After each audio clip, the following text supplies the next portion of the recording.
watching NBC. Can't believe that one human being would deliberately hurt her. I want to know whether Tanya Harding played any role in the horrible attack on Nancy Kerrigan. But I don't want to hear about whether she has any excuse for doing it if she did it. If she did it, that's all I need to know. I don't want to hear about how she was abused by her husband. I don't want to hear about the background she came from. There is no excuse for being part of a process of trying to disfigure your opponent in the Olympics. It is a Hollywood setup. Snow White, Nancy Kerrigan. Lady Macbeth is Tanya Harding. I feel really bad for Nancy, and, you know, I feel really lucky that it wasn't me. No. We're going to get to The beautiful world of figure skating may never recover from the shocking attack that aimed to destroy one career and may turn out to destroy another. The relentless pressure of the media on Tanya Harding and Nancy Kerrigan is creating stresses that may threaten the very prize they seek.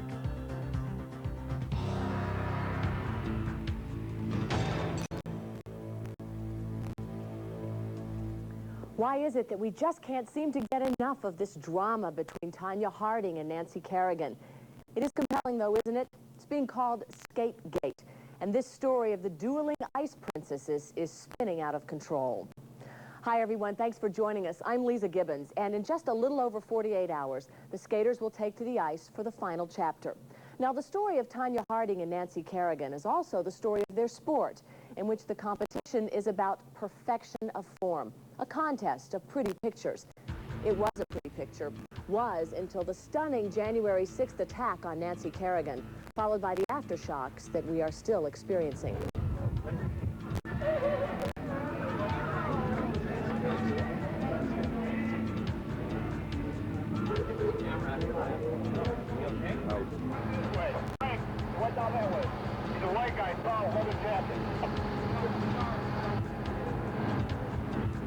Came at me at a crowbar. We all kind of screamed. He says, well, we got her. And I said, you got who? He said, well, we got Kerrigan. My team got Kerrigan. Since I'm looking up and seeing the stick come right at my knee. Now tonight, we will give you a different perspective. I've talked with the people who witnessed the attack, the TV production team who not only covered the story, but became a part of it. But I want to start at the beginning with that now famous moment. So when we come back, we'll give you chilling personal accounts to tell you the story behind the story. You're there with your production team, your photographer's obviously shooting this, your assistant is there. Now, while this is going on, what are you doing? Because you must realize, as a journalist, as a producer, you've got an incredible story. You know, we see things in images, and I looked down at this woman, and I saw this picture, and I said, this is the lead story on tonight's news.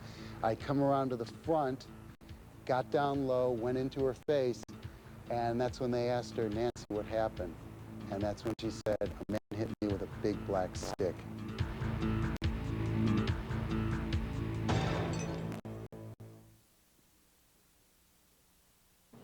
On January 6th, sports production company Intersport Television became part of one of the biggest sports stories in history. 6 weeks ago, we went to the U.S. National Championships in Detroit. We planned on covering the top American skaters on their way here to Hamar, Norway for the Olympics. But we ended up in the middle of a sports story that instantly became worldwide news. That was Kevin Cusick, now in Lillehammer, covering the Winter Olympics. We will hear from him later on in the show. And we'll also talk with Eyewitness and Intersport producer Cindy Petrasso, who will show us footage never seen before. And we'll return to the scene of the Kerrigan attack with cameraman Gene Samuels, who shot the extraordinary footage you are about to see. On January 6th, the Intersport team was at Cobo Hall in Detroit, producing the final segment of an Olympic TV special on figure skating. Some of America's best young skaters were featured. It was just a normal day of shooting. We were there shooting Nancy Kerrigan and Tanya Harding and the other skaters in a practice session situation. The very last skater that we needed to have on our program was Nancy Kerrigan. After the practice session was over, she skated off the ice. We repositioned ourselves to get a shot of her walking off the ice, putting her skate guard on. And what I did is I panned over, walked out of the frame. I stopped the camera. I turned to my producer, Cindy Trasso, and I said, and that's when I heard the blood-curdling scream. And so I picked up the camera button to roll the machine again.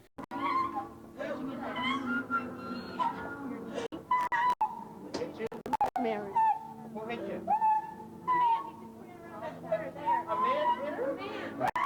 Man hit you? Man hit her? Excuse me. What did you do? Take off my skate, it hurts! Please take off my skate!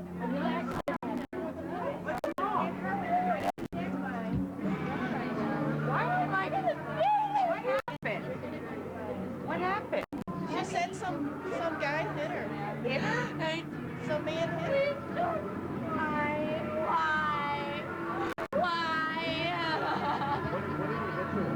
I don't know, it's a hard black stick. Something really hard. Help me.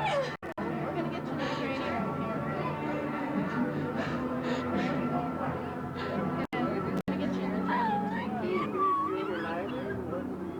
So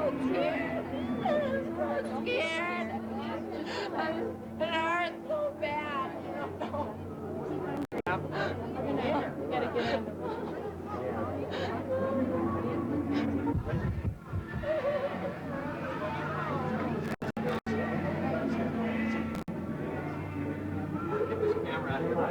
I don't know. I'm trying to get a description from the lady.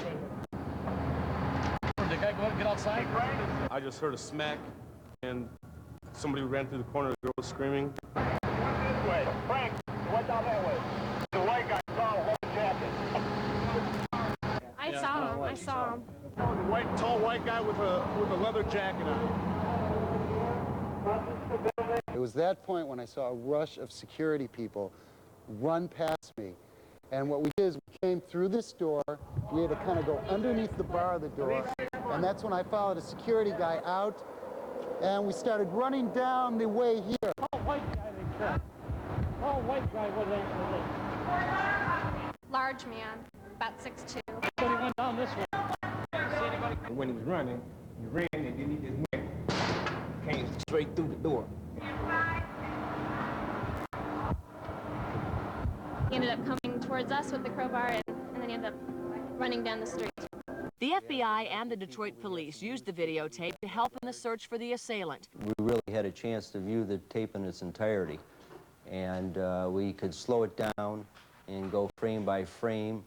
And at that time, what we tried to do was try to identify anybody fitting the clothing description and the physical build of the perpetrator involved in the assault in the crowd prior to Miss Kerrigan leaving the ice. Well, here's a chilling shot. Somewhere in this room is Shane Stamp, just waiting, watching her, you know, picking his spots, trying to figure it all out. And the authorities seem to believe that there he is. The more they looked at the tape, the more they saw. Here, lurking over Nancy's shoulder, is the man authorities believed was her assailant. A few moments after this tape was shot, Nancy was attacked. Just hit me and kept running, and I looked up, but the pain was so great. I mean, it was very heavy, and he was a big guy. So I just, you know, fell, and it was hard. I couldn't really get a look at him because he turned and kept running. It was just his back. Stop. Back it up. This is him right here. Right back here? Yep. And there's a club. Hold it. There you go. There it is. You know, everyone thinks they've seen all this over and over again, but there are many things they haven't seen before. There's a moment here. I've seen this 1,000 times. I never heard her say this. How am I going to skate?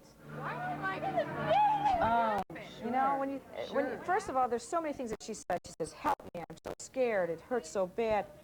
Isn't it interesting that her first thought was, of course, how am I going to skate? I mean, this is her moment of glory stolen from her. Absolutely right, absolutely right. She starts to look around the room for somebody she knows, for a familiar face. There's all these strangers around here.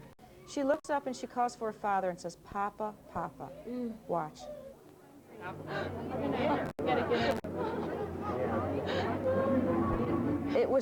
It just struck me. It's heartbreaking. Within days, we learned that Shane Stant was the hitman. Stant has expressed remorse for the attack on Nancy Kerrigan. I saw her crying on the ground, and that's when it really started to hit me. When you see somebody injured, you know, a beautiful young girl crying on the ground, her father picking her up in his arms, carrying her out, that's the human part that you don't see. It's very hard.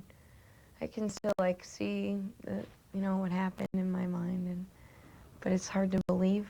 You know, I mean, I know I'm hurt, but just to believe someone did this is, it's pretty upsetting.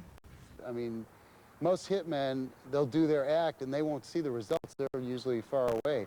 But since I captured the screaming and the pain and the agony of what she went through, you know, he might have felt, hey, look what I did, and, you know, they have it on tape. I wanted to let this young girl know that I would never attack her again, basically. I wanted to somehow let her know that she didn't always have to be watching over her shoulder, thinking, if I wasn't caught, thinking, God, this guy could come back at any time. Cindy, what would this story be without this piece of videotape? There is, you know, probably the $64,000 question. What would the Rodney King case be without that famous footage? Clearly, these were both horrible events, crimes, and they would have made the headlines, undoubtedly. But would the images have lasted so long and the controversy have been so heated if we weren't bombarded by these visions day in and day out? The more you're bombarded by these images on the news and in the newspapers and the tabloids and on talk shows, the more you have an opportunity to think about it. The more you're thinking about it, the more it just spreads the controversy. People cannot get enough of the story. 6 weeks later, everyone's still talking about it. You couldn't write it better. Two would-be queens of the ice fighting for the kingdom of gold, and with courts surrounding them, and the intrigue of complex personalities, and the alleged villain being such a complex person who has a great appeal to millions and millions of people around the world, as the little girl overcoming all obstacles to try to achieve her dream. Aside from their talent, there are very few parallels between Tonya Harding and Nancy Kerrigan. It is perhaps the fundamental difference in their emotional temperament that may determine the final outcome. It's been said that Nancy skates not to fail, while Tonya skates to win. Now that drive, coming from a scrappy survivor, may have people secretly rooting for the controversial underdog. Who is Tonya Harding? We'll find out next. I want to go to the Olympics. I want to be a world champion. I want to be a world champion, world champion.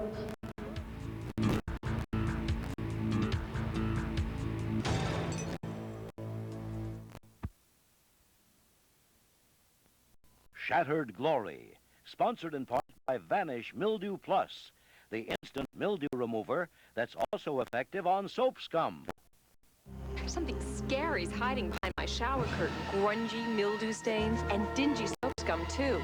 I'm tired of using 2 products to get my tiles really clean. Presenting Vanish Mildew Plus with Bleach Plus powerful cleaners. Quickly removes mildew stains with bleach. Plus, it has more cleaning agents than Tilex mildew remover to break up soap scum, so it cleans soap scum better.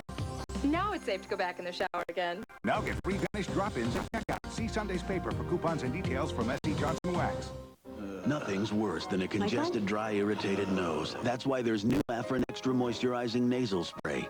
Afrin works 4 times faster than the leading cold tablet. Plus, it soothes and relieves. Afrin, because you shouldn't have to wait to breathe. I got a problem. Poor baby. Yeah, watch. Well, I've got a solution. Country Crock spreadable sticks. Yeah, they spread easy, straight from the fridge. Very spreadable. Very edible. New Country Crock spreadable sticks. Spread easy, straight from the fridge. Tonight on Sequest, he's only 16 years old. Boy, that's fast. But this whiz kid's built the world's fastest sub.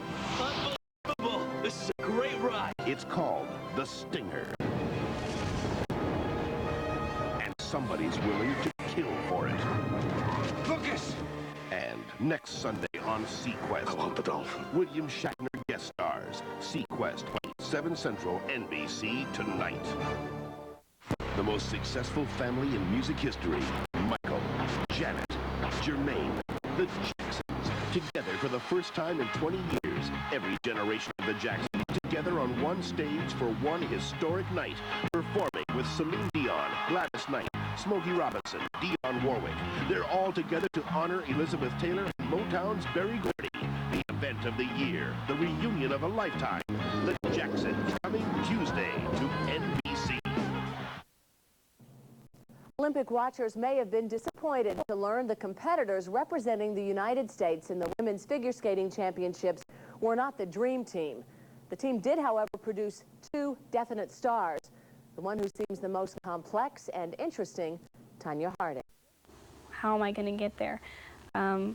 There's a lot of people out there, hopefully, that would come forward and believe in me. But I think I have to prove myself before they will come forward. And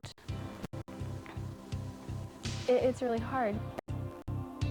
In the fall of 1993, both Tanya Harding and Nancy Kerrigan were training for the national championships and looking ahead to making the Olympic team. The two had a seesaw rivalry even before the '92 Olympics, where Tanya came in 4th while Nancy won the bronze. No one expects anything from me, and because I haven't done anything as, you know, first, second, third in the last few competitions that were very important, then I consider myself the underdog. Nancy was seen as wholesome, the girl next door, but Tanya was different. Move out of my way! Jesus! She displayed and continues to display a lot of attitude with her talent. She's a kind of renegade princess. Tanya Harding breaks the mold. Tanya Harding is not the girl next door, or if she is the girl next door, she's in jeans, a t-shirt, and barefooted. Much more at home, fixing her truck, playing pool, talking and joking with the guys, than being at a social function or a skating function. That's her personality, which is, of course, because of the way she was raised. Where she was raised is Portland. Her parents were divorced, and her mother married a total of 6 husbands. Sandy Golden has been accused of driving her daughter relentlessly. Aunt Sandy was very tough on her, and she, I believe, pushed her beyond anybody's limits. There were times that Tanya wanted off the ice. It wasn't time as far as her mom was concerned, and yes, she could have been the ugly stage mom that you kind of hear about, and it was something I would never have wanted. Just to prove her point, she called her mom up with me listening on an extension, and this was the first time she'd spoken to her since placing 2nd at the World Championships in 1991. And her mom had nothing but criticism for her. I mean, and hit her where it counts. In the course of a very short conversation, I told her her skating program was terrible, that her hair looked awful, and asked her if she gained weight. And nowhere in that conversation was the word congratulations mentioned. I read about the relationship between mother and daughter, and it seems so sad that Tanya was never good enough for her mother. I mean, she seems still to be trying to prove she's good enough, that she's out there constantly. I think she wants to skate so desperately to prove that she's good enough, and that kind of burden shouldn't be put on any kid or any athlete. I just didn't want her having a life like mine. I didn't want her to have to work and hold down all those jobs to try to keep everything going. She didn't have friends. She had like 1 or 2 because she was always skating. She was always on the ice. Being in the ring got her out of the house. And for a child who's being abused, being out of the house is the best place to be. So I think skating for her became survival. Skating for her gave her what she felt she was lacking everywhere else. And it's given her a place to be appreciated. 2,000 people are there every day watching her practice. There's a Tanya Harding fan club. There are records that have been made in Portland about "We love you, Tanya." And for a child who's been deprived of this all her life, she must be reveling in this, and I think it's terrific for her. I mean, skating was my life back then. I mean, I hated going to school because I wanted to stay skating all the time. I want to go to the Olympics. I want to be a world world champion. Some kids have it, some kids don't. Some kids know when they're 4, 5, 6, 8 years of age, this is what they are meant to do, as if God spoke to them and said, you, my child, will figure skate. I think the Lord works in mysterious ways. What has happened to me has happened for a reason, and I think that if He wants me to win, I'll win. You know, everybody's path is already drawn out to where it's supposed to be, and only the person doing it can change that. And I just hope that He's already written me for the gold medal. And if He hasn't, well, I'm going to do my darndest to get there and make it for that gold medal. Now, a philosophy like that makes Tanya seem focused and fiercely independent. But according to those who know her well, her actions sometimes seem to work against those qualities. For example, her on and off relationship with Jeff Gillooly. Here's what she said last October. My husband is there for me to put everything on his shoulders and for me not to worry about it. And when I tend to worry about things, he comes up and he'll say, you know, he'll describe it in a different way and make it so it's not so bad, that we can get over it. Jeff Gillooly's version of how he arranged the assault on Kerrigan implies he was following Tanya's wishes. But others indicate past history shows him as the bad influence. Tanya became, as the 3 years went by, more and more difficult. Her marital life was very disruptive and unhappy, and yet I knew she was totally in love with Jeff, but that she seemed to be controlled by Jeff. She seemed to be under his spell in the old-fashioned way of speaking. Tanya told me on several occasions of, back when we were friends, when they were still together, of her, of Jeff physically abusing her, and I saw on several occasions the physical results of that. Tanya Harding thrives on pressure, thrives on stress. She became only the second woman in history to hit the triple axel, which is the most difficult single jump by men or women ever performed. Tanya Harding thrives on tumultuous behavior surrounding her. She has been in that kind of environment since she was a little girl, watching her mother go from husband to husband, moving from home to home and city to city. Tanya Harding has been through that with her marriage, with love, hate, wedding, divorce, reconciliation, filing all kinds of restraining orders. Her life, that is a normal part of her life, is chaos. When Tanya is under stress, she reacts positively. She's a fighter. She can hang in there and bring us home a medal. I do think when someone has single-mindedly pursued a particular goal and has come from a situation where they've triumphed over tremendous adversity, it really becomes tremendously important in their life outlook. And a lot of things are hanging on success or failure as far as their own definition of self and self-worth. It won't be a true crown until I get my chance with Nancy, and that'll be Olympics, and let me tell you, I'm going to whip her butt. With Tanya, there were always rivalries. I mean, with any competitive skater, you know, I think you probably look at the ones that are right up there, right around you. I think Tanya felt that her biggest competition through '92 was Christy Yamaguchi and Midori Ito.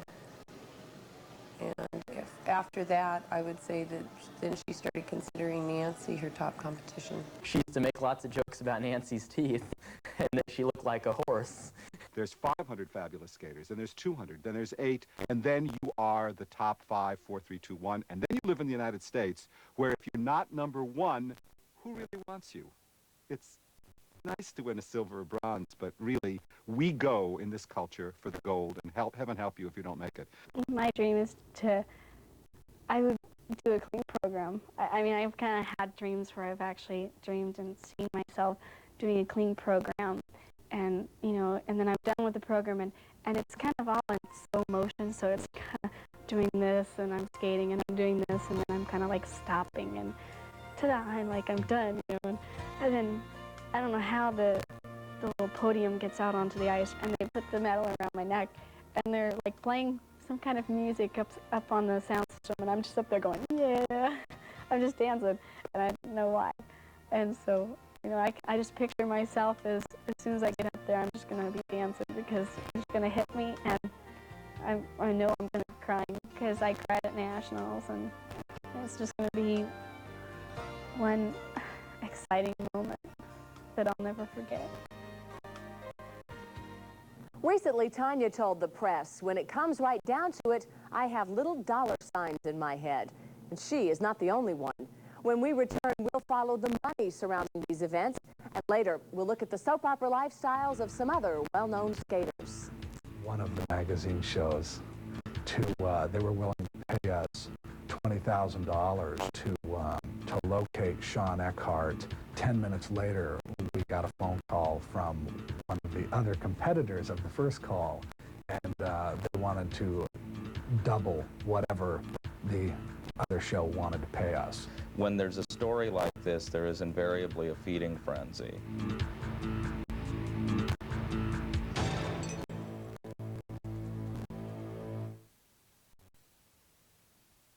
The JCPenney Wardrobe Sale. It's our way of showing you we have more than one strong suit. Because you'll save 25% on women's suits, dresses, and accessories. And of course, separates that come on strong. And men, you'll save on many prominent names like Stafford, Hager, and more. Power ties and shirts also make a statement. Our strong suits go on and on. But the wardrobe sale doesn't. Now there's a flower that blooms for 45 days. Glade Plug-ins Tulip. Plug it in, plug it in. Refills freshen up for 30 but 45 days. Plug it in, plug it in. Glade Plug-ins in Tulip. Plug it in. Fresh from Glade. Chicken Tonight simmer sauces from Ragu are so delicious, everyone's saying, I feel like chicken tonight, like chicken tonight. Try chicken cacciatore, tomatoes, peppers, and mushrooms in a rich and tasty sauce. Chicken tonight. Harvest time, a gathering of flavors at their peak. Only Great Grain cereal captures this delicious bounty of the harvest in every spoonful. Great Grains, 3 grains toasted to perfection and more. Rich, chunky pecans, sweet, juicy raisins, and sun-ripened dates. An abundance of flavors that taste absolutely great. Great Grain cereal. Taste the delicious bounty of the harvest, with or without fruit. Monday, would you buy a car from the Fresh Prince? I tore that sales chart up today. But how far will he go to close a deal? You want to go steady? The conclusion of Beach Blanket Blossom, Baby In, My hero. and the Ruler of the Waves Surf Contest. Major flingage. All new Fresh Prince Blossom Hour. Monday. No one knew they were selling babies to the highest bidder until one victim stopped them. That was my baby. It really happened. Sybil Shepherd, Baby Bookers, NBC Monday. NBC's 4-night Superstar Weekend. First on Friday. They're under the ground. Kevin Bacon and Reba McEntire in Tremors. Saturday, he's a cop in a class all by himself. It's not a tumor. Arnold Schwarzenegger is Kindergarten Cop. Then on Sunday, it's Steven Seagal. You're gonna die. The network premiere of Out for Justice. And Monday, Why is he torturing me? she witnessed his crime. Now he's after her. Patty Duke and One Woman's Courage. 4 nights, 4 big movies on NBC. Shattered Glory, the Tanya Harding-Nancy Kerrigan story, will continue. They had a baby. She couldn't take the pressure, and now her child is gone. Where is the baby? I wouldn't have my baby. I love him. To clear her name, she must find her son. But when the mystery ends, the real terror begins. Corbin Burnson, Amanda Pays, I Know My Son is Alive, NBC Tonight. How could Target convince you we've got lower prices? We could hire fewer cashiers, like other stores do. But isn't this more convincing? Target. Expect more. Pay less. How could Target convince you we've got lower prices? We could lower the quality on certain items like they do. But isn't this more convincing? Target. Expect more. Pay less. So how are you going to get to work today? How are you going to get home tomorrow? How are you going to get across town next week? Actually, you can carpool, vanpool, take the train or the bus, or how about Metrolink? Just don't drive alone. And together we'll all get moving again.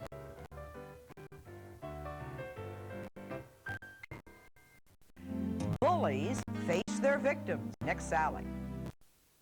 This week, one of the most sensational trials of the year begins. This woman is guilty of murder. The gun was found in Billy Reed's apartment. The piece of clothing next to the body was identified as belonging to Billy Reed. It will uncover more than just a killer, and someone has an awful lot to lose. You can't miss a day. Days of Our Lives, NBC Daytime. It's a drug you or someone you know is probably taking, Prozac. But is this wonder drug safe? You need to know. A special Health Watch report. Get close, get answers on NBC Nightly News Monday.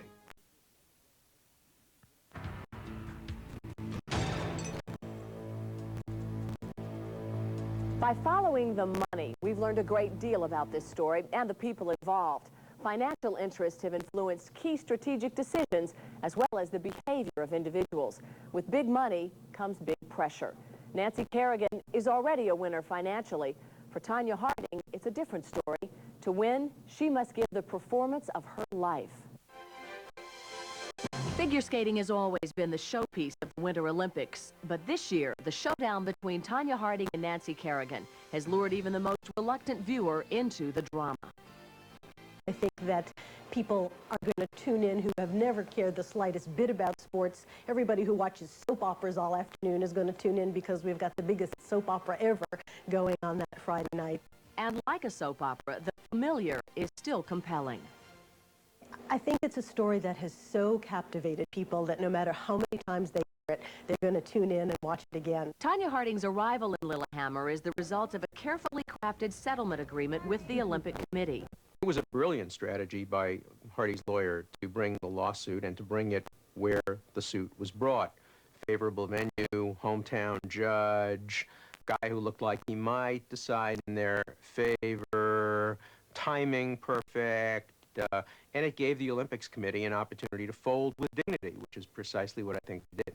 Since Tonya Harding cooperated and dropped her lawsuit, the Olympic Committee was allowed to save face and avoided a $25 million legal battle. But the financial gains don't stop with the Olympic Committee. Nancy Kerrigan has benefited as well. I didn't know there was any money to be made in this sport except for teaching until like 2 years ago or 3 years ago when I got a couple of endorsement contracts. That's when the advertising community discovered her. What attracted us to Nancy is really a combination of all those characteristics. Here was a person who, despite great odds on numerous occasions, has come back. She's fallen at times when it was disastrous for her to fall, and she got back up. In spite of a lot of people's casting aspersions on her winner sort of attitude, she keeps coming back and being a winner. Ironically, the attack designed to end her career has resulted in a financial windfall. When there's a story like this, there is invariably a feeding frenzy. You'll have dozens of producers. In this case, at least 50 producers or different production entities contacted Kerrigan's agents regarding her rights. And they were able to hold court and winnow them out and make outlandish demands and narrow it down to 10 major companies and then make what they felt was the best deal. Nancy Kerrigan's agents have lined up a stunning array of endorsements. As of today, she signed contracts worth $11 million.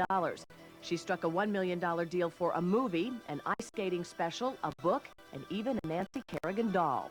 By contrast, Tonya Harding has never been the darling of corporate America, but her negative edge is getting a positive spin. A television tabloid show reportedly paid her $600,000 for her exclusive story. Playboy magazine is also seeking an exclusive and has reportedly offered $250,000. And it's rumored she's asking for $500,000 for the movie rights to her life story. But Hollywood is being cautious. Right now, I don't think anybody in Hollywood trusts that Tonya Harding isn't going to get indicted. And so I think there's a great wariness about putting out too much money to Tonya at the moment. Some of Tonya's friends, relatives, and even the goons who planned and carried out the attack on Nancy Kerrigan are cashing in. It wasn't an exorbitant amount, but it was enough that I felt comfortable with.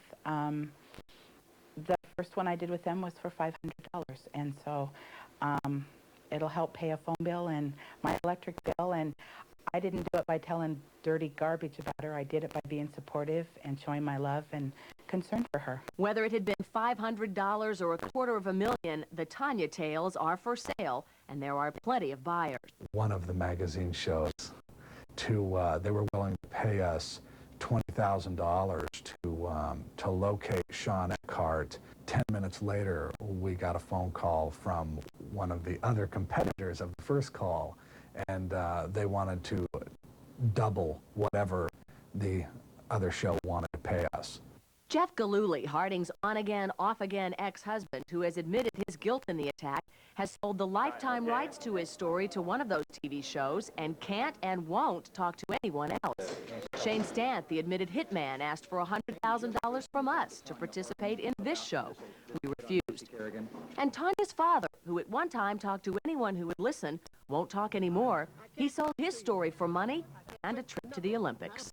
Nothing. Not a thing, I said. If you want to say something, talk to my attorney. And the pressure of all this attention is beginning to take its toll. Tanya's mother collapsed after her appearance on a television talk show earlier this week. In the face of all this turmoil, let's not forget why Harding and Kerrigan skate. They both want to win the gold medal.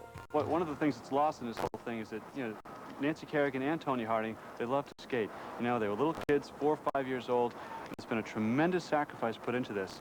They weren't thinking of dollar signs or endorsements or Reebok or Nike when they were little girls getting up at 4:30 in the morning, parents taking them to the ice. They weren't thinking of the dollar signs then. I think we have strayed away from the idea that sportsmanship and winning and losing are noble in themselves. That even losing and giving it your best effort is noble. No doubt each will give her best effort. It is their time. Each skater has something to prove.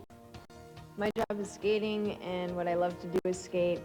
The reason I started is because I like it. It's fun. I love to skate. The big question everyone is asking, will they be able to withstand the incredible pressure that has been mounting for the last 6 weeks? I mean, Nancy Kerrigan is no little flower. She is a tough competitor. She's a jock.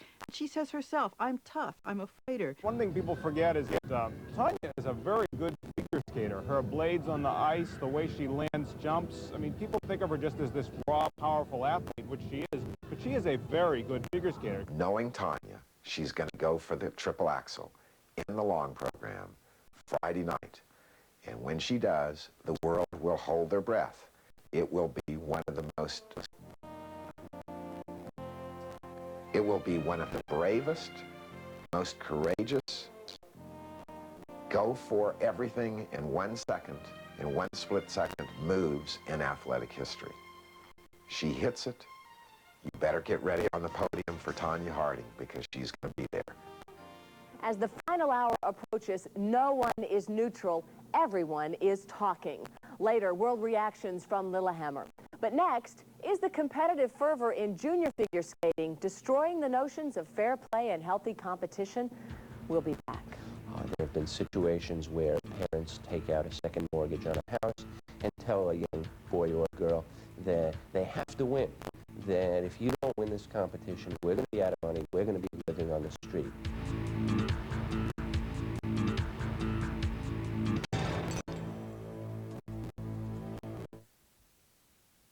What's the best glass cleaner? Windex. Windex. Windex. Windex with ammonia D. There's something better than Windex? Oh, no way. I don't believe it. What is better than Windex? Windex improved? How do you improve Windex? Oh, look. Mom, get it. You're the sweet? Wow. Beautiful. You have improved Windex. You have. Unbelievable. I like it. Windex is my baby, and the baby is better. From S.C. Johnson Wax. No eating cookies on duty. Oh, this isn't a cookie.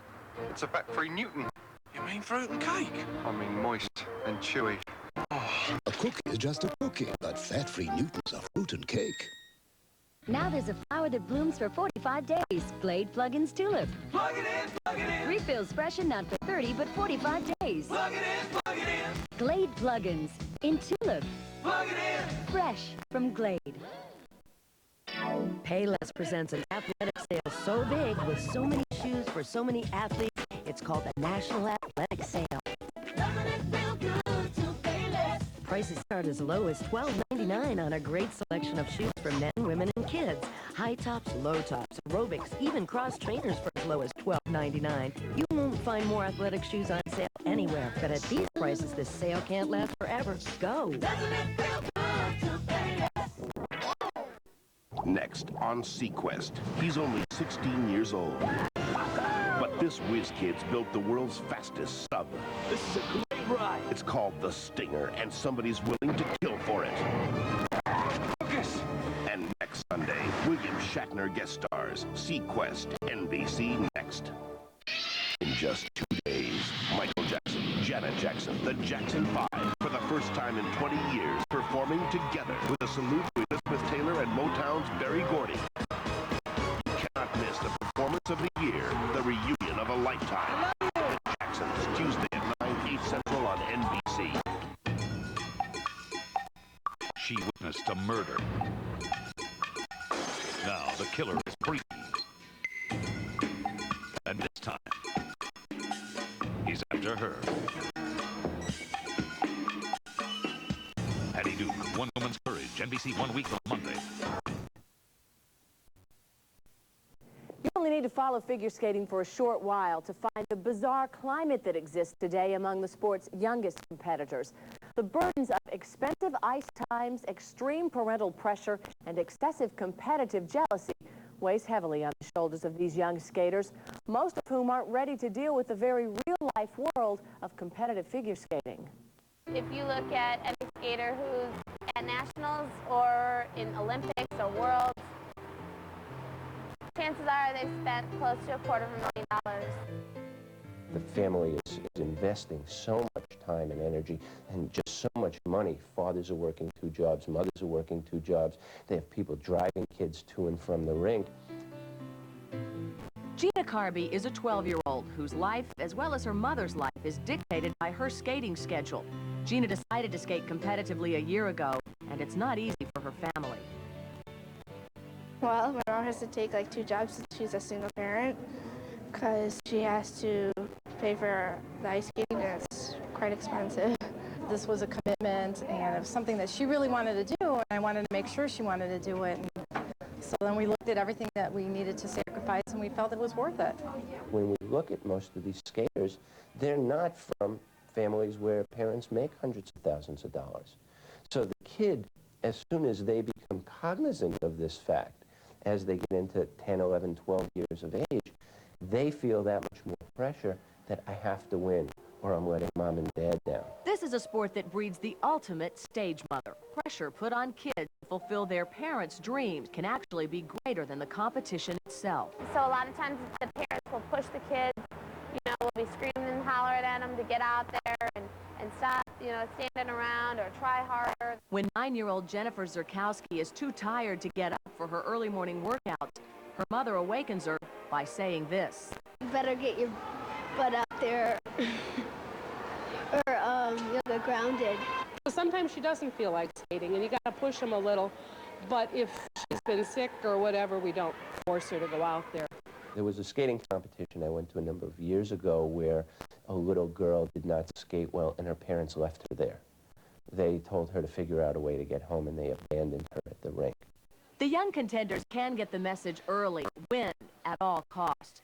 With their parents pushing from behind, some of them resort to cheating. It starts early. I've worked with 10-year-old kids who have had their blades sabotaged when they go to the bathroom.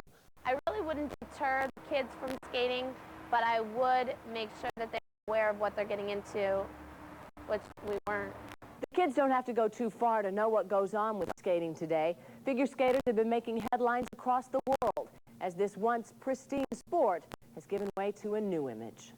The skating world is filled with intrigue, politics, sex, hatred, envy and jealousy, glamour beyond speaking, and big money. When you combine beauty, money, and politics, you're talking serious soap opera. The Harding-Kerrigan story is not the only real-life soap. Sensational storylines have become the very fabric of the skating world. European champion Surya Bonali's high-voltage performances both on and off the ice have kept her name in the spotlight. Surya Bonali is a very difficult girl, hard-headed, strong-willed, who comes from a difficult family background, adopted by a woman who has dominated her career, dominates her life, and makes all contracts, does everything for her. The tragedy in American ice dancing champion Elizabeth Punselin's family shocked the skating world. Her brother, who was recently released from a psychiatric hospital, stabbed their sleeping father to death. Elizabeth and her partner, husband Jared Swallow, continue on and are skating to honor her father. In contrast, skating's bright light is Ukrainian waif Oksana Bayul. The story of the 16-year-old orphan found living in an ice rink has moved the world. And she honors the sport with all the pristine perfection and poignant emotion that is the ideal of figure skating. Oksana, when she came off the ice after winning the World Championships, as the youngest world champion in 50 years, said, when she pointed to her tears, "These tears are God's kisses from my mother in heaven." There is no shortage of emotion in the sport of figure skating, but perhaps never before has that emotion been so galvanized and the anticipation so great for a few brief moments on the ice. So the Tanya Harding, Nancy Kerrigan thing is absolutely made for us. She's clearly good. She's clearly bad. She's Snow White. She's the Wicked Witch. Oh, isn't life great? And everybody has her innocent. Everybody has this one guilty. It solves all our moral problems. The Harding-Kerrigan show has fascinated Americans, but the blades of battle are now drawn an ocean away. Norway is not accustomed to this type of scandal, but has adapted just fine. In fact, Lillehammer has become a melting pot of viewpoints. I cannot imagine the way this story has gripped the American public. The earthquake in Los Angeles was on CNN for 2 days, and then it drops off and back in favor of Tanya Harding and Nancy Kerrigan. It is amazing to me. But when you've got the fairy princess against the Wicked Witch, it's the kind of thing that people seem to like. It's gotten exposure that, of course, is out of proportion for a sports-loving country. I mean, we like the Olympics to be about sports more than about this sort of crazy thing. But and I think a lot of people equate it with America, as is typical for America. Still, there's some sympathy for Tanya Harding, too. Despite the controversy, Lillehammer and its 22,000 natives have embraced both skaters. Nancy arrived quietly, but was so besieged by media she had to conduct an Olympic-sized press conference. Tanya stepped off the plane on Wednesday, and her every move has been followed, even a trip to get her credentials. Thanks for coming. I'm really excited to be here. It was great when I got to the village to see a lot of familiar faces and old friends from 92 games, and to get a chance to talk with some of the other athletes. Tanya versus Nancy. Nancy versus Tanya. The debate rages on in Lillehammer.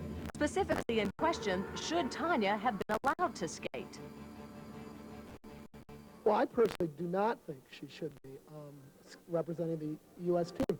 It's not a constitutional right to appear in the Olympics. I believe the U.S. Olympic Committee had the authority to throw her off the team by what they knew, because they know at least as much as I know. And what I know, she should not be in any competition that purports to have something to do with sportsmanship and fair play. I care much more about the American sense of fair play than I do about the Olympic ideals. The Olympic ideals are far from idyllic, and they are often just a metaphor for a variety of other factors. And that's why I'm proud of the fact that we allowed the American standards of fair play to prevail over some concept of the Olympic ideal. But while the pundits argue the moral issues, some observers are chuckling at an ironic twist of fate. Thanks to that old Olympic spirit, Tanya and Nancy are now neighbors. They're both scheduled to stay at the Athletes Village here in Hammer, and they have practice times together, actually, which is an international skating union rule that the countries have their practice groups together. So, you know, definitely they'll be, you know, around in the same arena. But while the off-ice drama continues, the Tanya-Nancy showdown has arrived. And at long last, the thousands of reporters who came to Lillehammer will get to do what they were sent to do in the first place. Talk about figure skating. Nancy has not skated at all in a competition since December. She hasn't skated in one that's purely amateur since she was here last fall. She hasn't skated this long program really since December, so it's very hard to tell. You know, her practices have been okay. I mean, the knee looks okay. Where's her head going to be at? I mean, her last really major competition with everybody there was last year's World Championship. She had a terrible day. We hear about a new Nancy. She's focused. She's, you know, and that may well be true, but we haven't seen that recently. And I think it'll be as much of a surprise to her coaches as everybody else as to what kind of Nancy we're going to see here, especially in the long program. I just haven't seen Tanya skate well enough with any kind of consistency to bank on her in any kind of prognosticating way. One of the things that I find amazing, if in fact she was involved in the planning of this attack, is that the whole plan hinged on her skating better at nationals than she had skated in 3 years. That was one of the most amazing parts of it. As these two personalities take center stage here in Hamar, Norway, and get set to skate in Northern Lights right behind me, the question for Tanya Harding is, will the judges give her due process on the ice? And if she does win a medal, will that medal be hers for a lifetime? For Nancy Kerrigan, the question is pressure. 6 weeks ago, her dream was nearly crippled. Now, as she goes for gold, the entire world will be watching. There may be a story that unfolds beyond Lillehammer, there may not be. Scenario one, she puts up a pretty good effort but doesn't win a medal, so there's nothing to take away from her. At this point, she's out of the headlines. The case against her is legally inconclusive. It's her thuggy former husband who testifies without much corroboration. It may all go away. They may forget the whole thing. Or they may proceed, and she may be acquitted. I had no prior knowledge of the planned assault on Nancy Kerrigan. It's very easy to convict on the 10 o'clock news, and it's very easy to acquit on the 10 o'clock news. And it's very easy to be wrong on the 10 o'clock news. Shattered Glory, the Tanya Harding-Nancy Kerrigan story, will continue. It's the little things that make you want to smile. And it's the little things that make it all worthwhile. It's the little things, the feelings you show. It's the little things that let someone know that it comes from the heart. Little Debbie, America's #1 snack cake. One of life's little pleasures. It's the little things that bring you a smile. You know those credit card commercials where they tell you to jaunt off to some exotic paradise? This isn't one of them, okay? We're taking our MasterCard to the supermarket. How's that for exotic? Actually, I guess it is kind of exotic. I mean, you've got a MasterCard, they've got tropical fruit and crystal clear water, right?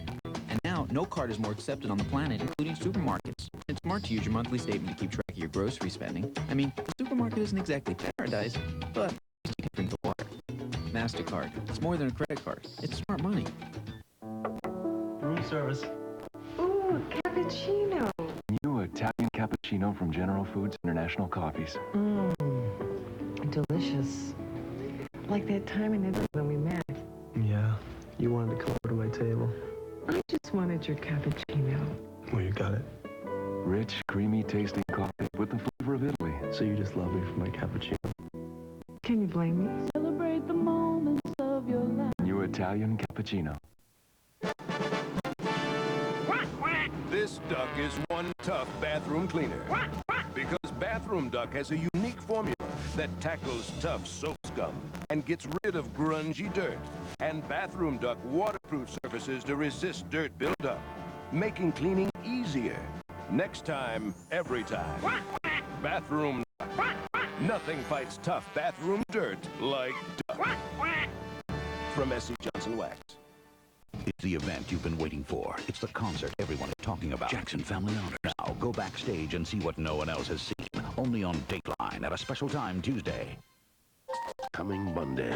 I want a baby more than anything I've ever wanted in my whole life. on the true story of the biggest adoption scam of our time. She conned me. She used me. You made a commitment. I have a right to change my mind. This couple sold their babies to the highest bidder until one woman stopped them. I wanted that baby so much. Sybil Shepherd. That was my baby. Baby Brokers, NBC Monday. I guess the one word that characterizes this whole bizarre string of events is unpredictable. At this point, about the only thing we can guarantee is that unpredictability will likely continue. And the gold is very much up for grabs. I'm Lisa Gibbons. Thanks for watching, and good night. It was just a normal day of shooting. We were there shooting Nancy Kerrigan and Tanya Harding and the other skaters in a practice section situation. And nothing seemed out of the ordinary. They were doing the practicing, and all of a sudden we hear the blood-curdling scream. What happened? I said some guy hit her. Stop. Check it out. This is him right here. Right back here? Yep. And there's a cut. Hold it. I think it's a story that has so captivated people that no matter how many times they hear it, they're going to tune in and watch it again. So the Tanya Harding, Nancy Kerrigan thing is absolutely made for us. She's clearly good. She's clearly bad. She's Snow White. She's the Wicked Witch. Oh, isn't life great? And everybody has her innocent. Everybody has this one guilty. It solves all our moral problems. It won't be a true crown until I get my chance with Nancy, and that'll be Olympics. And let me tell you, I'm going to live the fight. And then you live in the United States, where if you're not number one, who really wants you? It's nice to win silver or bronze, but really, we go in this culture for the gold, and heaven help you if you don't make it. My dream is I would do a clean program. I mean, I've kind of had dreams where I've actually dreamed and seen myself doing a clean program, and and then I'm done with the program, and it's kind of all in slow motion, so it's kind of doing this, and I'm skating, and I'm doing this, and then I'm kind of like stopping. Knowing Tanya, she's going to go for the triple axel, and when she does, the world will hold their breath. It will be one of the bravest, most courageous, go for everything in 1 second, in 1 split second moves in athletic history. She hits it. You better get ready on the podium for Tanya Harding, because she's going to be there. And they put the medal around my neck. It's just going to be one exciting moment that I'll never forget.